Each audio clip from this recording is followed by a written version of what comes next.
Mr. Turner, you have stated that you remained close by your window after the crime, is that correct? Oh, yes, Mr. Holmes. I stayed at my window until the policeman arrived to examine the dead bodies.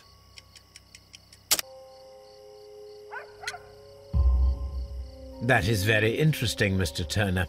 Constable Marrow stated that he did not see anyone at the window when he was running through Half Moon Street. Well, I think Constable Marrow and me, we might have been distracted by the whistles and shouts coming from Whitechapel. We could have missed each other somehow. You understand what I mean? It was a bit of a stressful moment, to tell you the truth, sir. Allow me to form my own theories, Mr. Turner. Would you mind showing me the view that you had from your window? Not at all, Mr. Holmes. Please, follow me. Mr. Turner appears to live very modestly.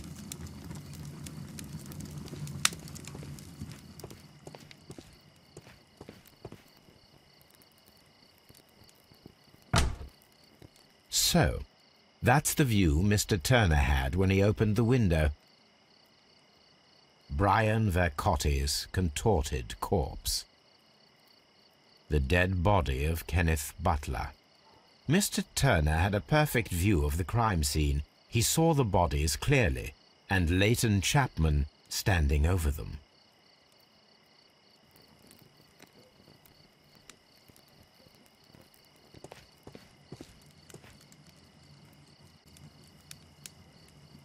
This kitchen knife is quite sharp.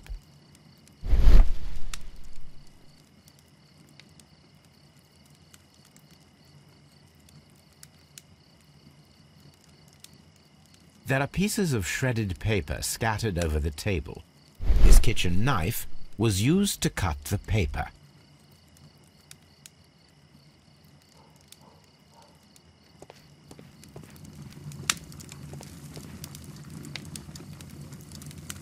This fire is dying out. It was last tended to over an hour ago.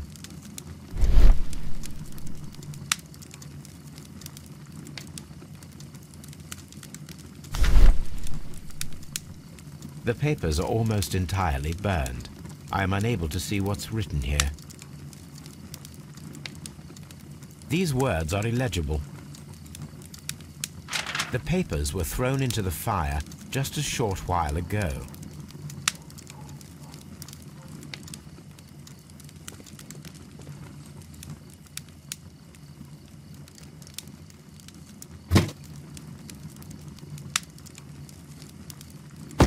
A perfect match. So, Mr. Turner broke his stick when it became stuck between the cobblestones. He did not mention that he was so near to the victims. The books on this shelf are in a mess. It looks as though Mr. Turner was trying to find something in a hurry here a short while ago.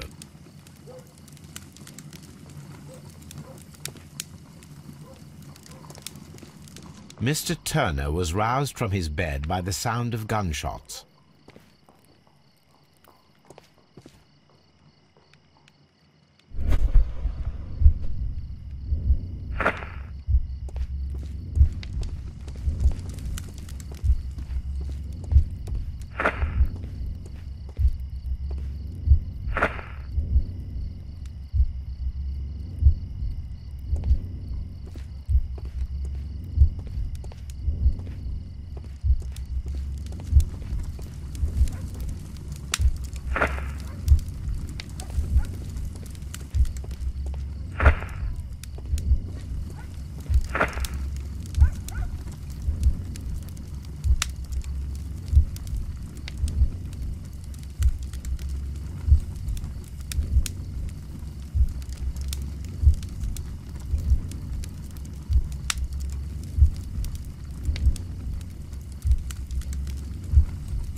So Mr. Turner used a book to hide an object that he found on Kenneth Butler's body. The question is, what did he find?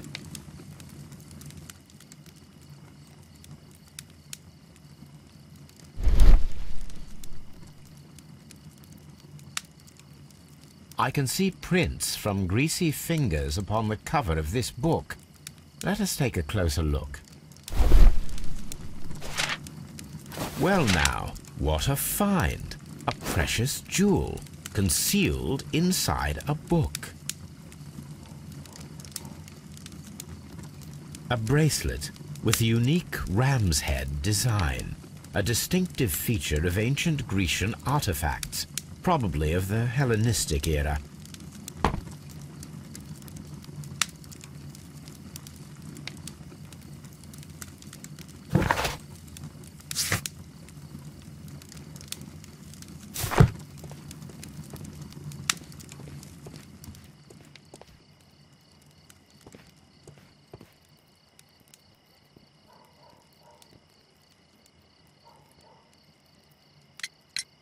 Mr. Turner, how would it be possible for a man of advanced years, such as yourself, to rush from his bed to the window in a matter of seconds, as you have stated? Well, I'm able to move very quickly, despite my age. And when the situation requires it, Mr. Holmes. I highly doubt that, Mr. Turner. I observe that you suffer a severe limp due to your injured right leg. It would have taken at least 10 seconds for you to approach the window. That means you could have easily missed something or someone in Half Moon Street during that time. You're right, Mr. Holmes. I could have missed something. But it did seem to me that everything happened so quickly. Time can pull tricks on you. And what of everything else that you told us? Mr. Turner, it is vital that we have your complete and true statement. Mr. Holmes, I do assure you that the other things I said were most sincere.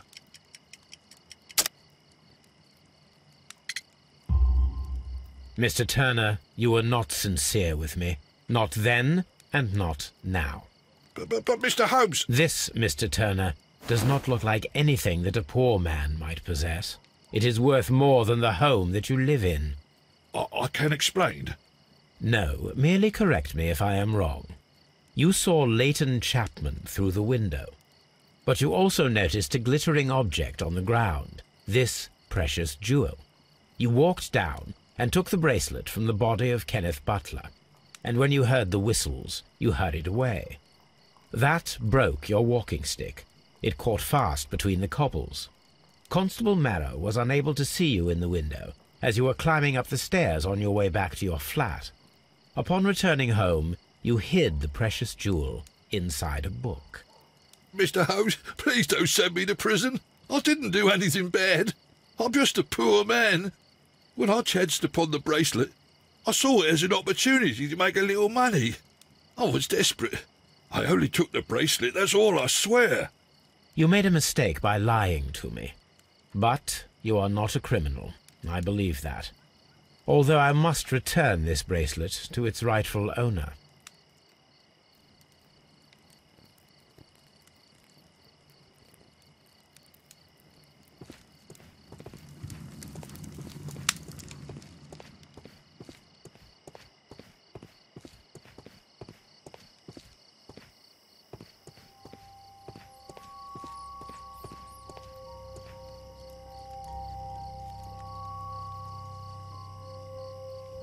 Constable Marrow, I would value your assistance in this investigation. It would be my pleasure, Mr. Holmes. I would like to make sure that there are no places in Half Moon Street where a man could hide while you were running through it with your lamp. All right, Mr. Holmes, what should I do? Take your lamp and start walking, just as you did before, and try to find me. Understood.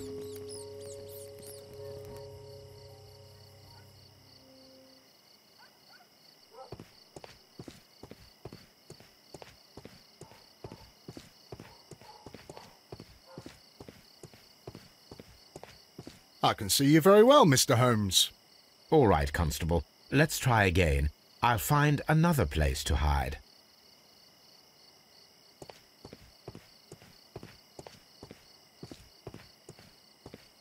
Here you are, Mr. Holmes. All right, Constable. Let's try again. I'll find another place to hide.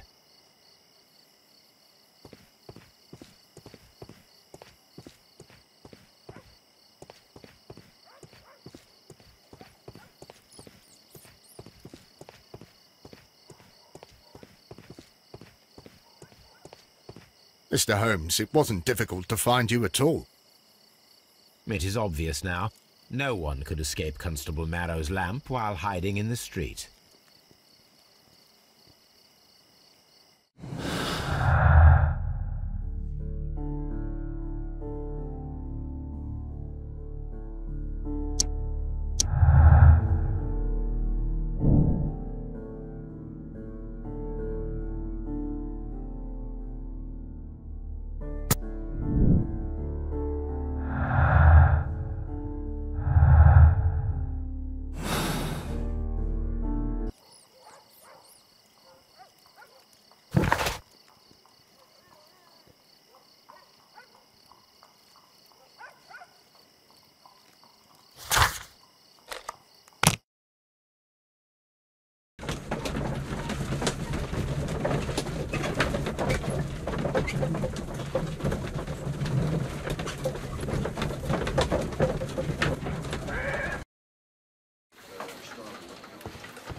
Please escort this suspect for interrogation.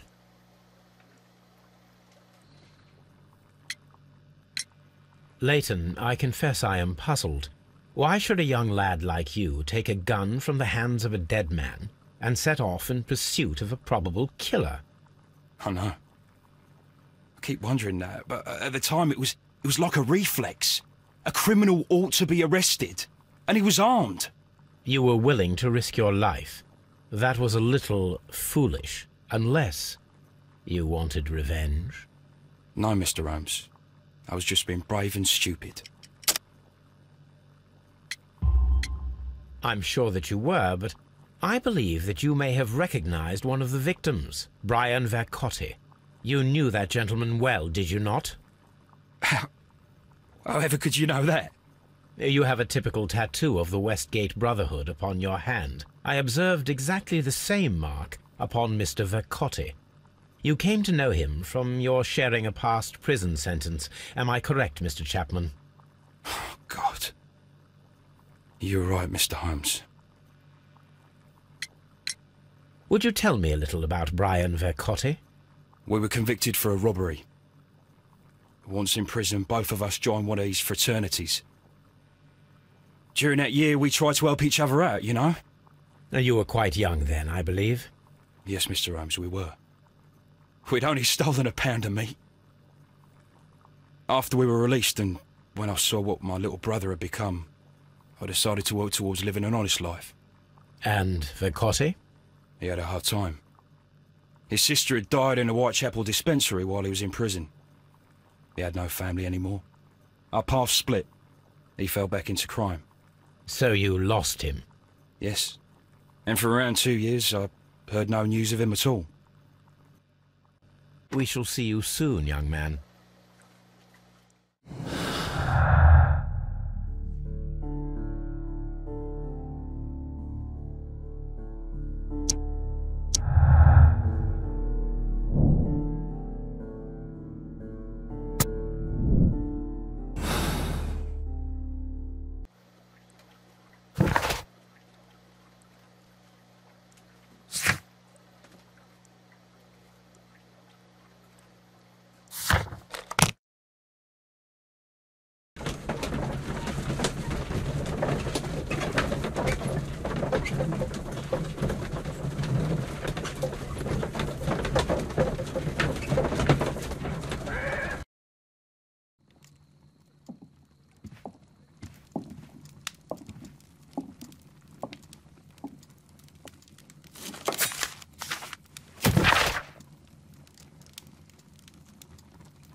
Here it is.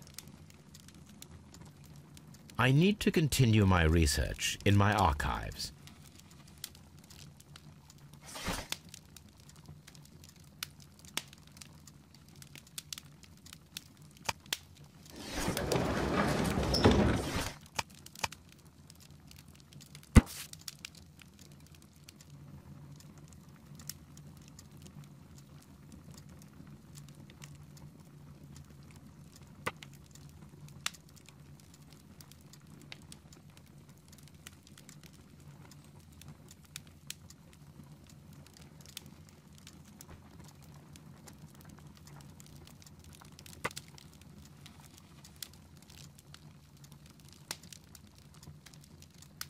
Here it is.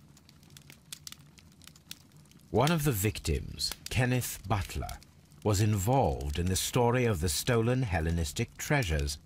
A visit to his pawn shop should tell me more.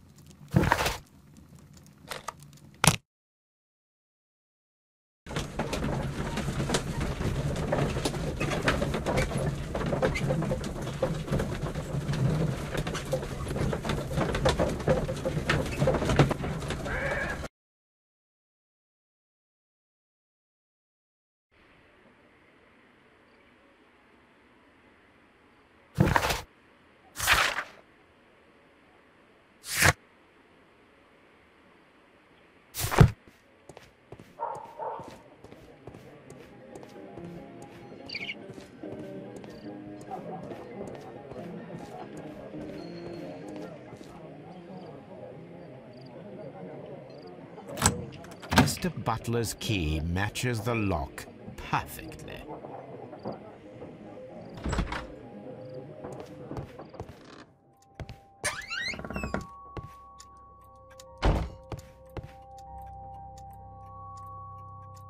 These tools are exactly what I need to climb the wall.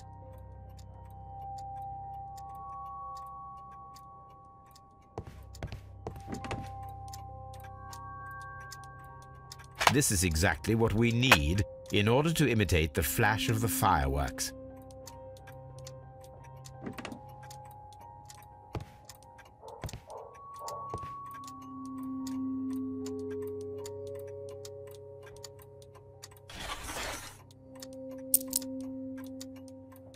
The ram's heads. This necklace belongs to the 5 Rams of Mittelin collection. Interesting. That means that Kenneth Butler owned a part of this collection all this time, 10 years after the theft.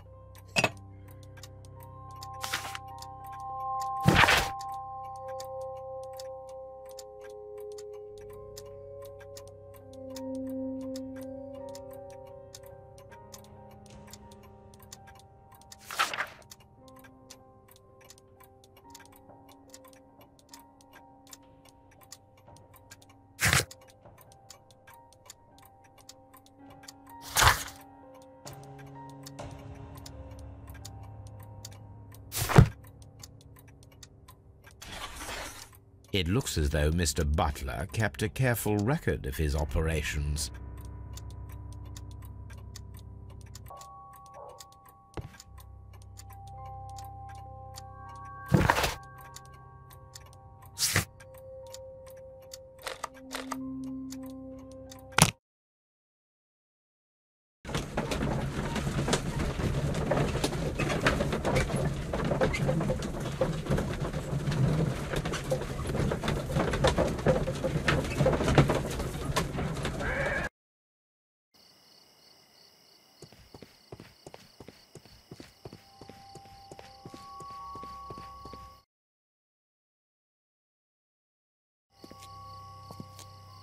What's up with you, lad?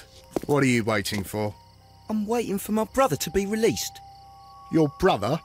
The one that you caught, beat up and imprisoned. Ah, the murderer. He ain't killed no one, copper. Watch your mouth, lad, else you'll be joining that worthless brother of yours.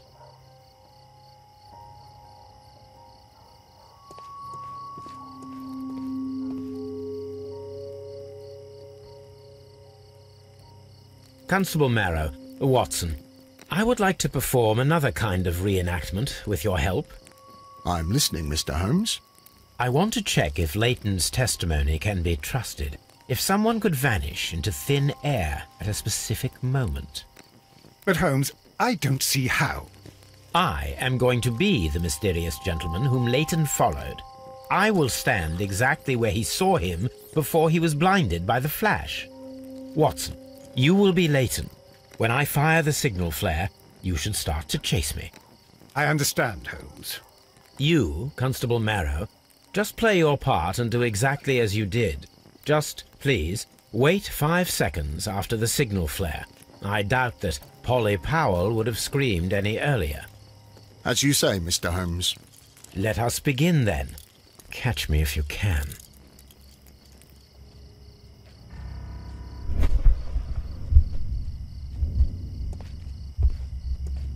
The moon illuminates this wall. Anyone trying to climb it would be easily spotted by Constable Marrow. This wall is cast in shadow. It would be difficult to see anyone scaling it.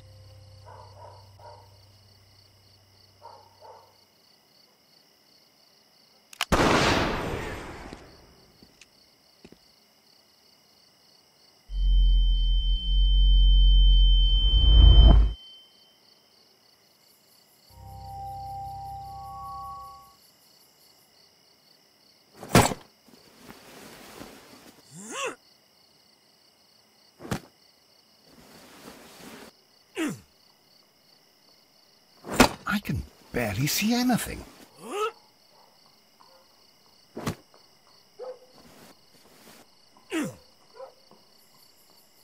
Holmes?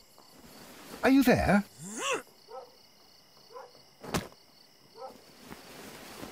Where is he? My God, a man can't just disappear like that.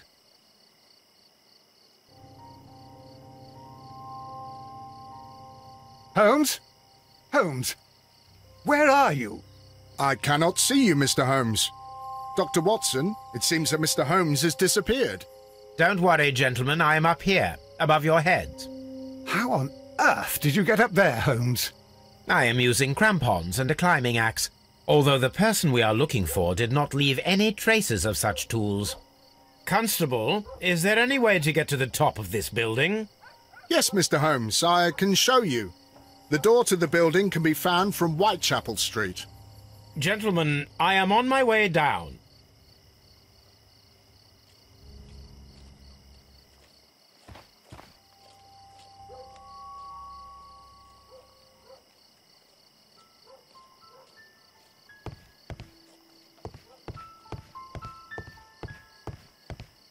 These shards of glass are from the window above.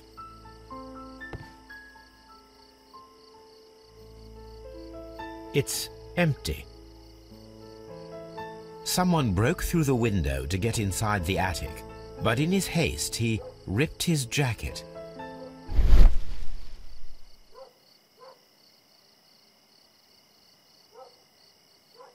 A cluster of thick black threads. They're unusually strong. I should examine them under the microscope.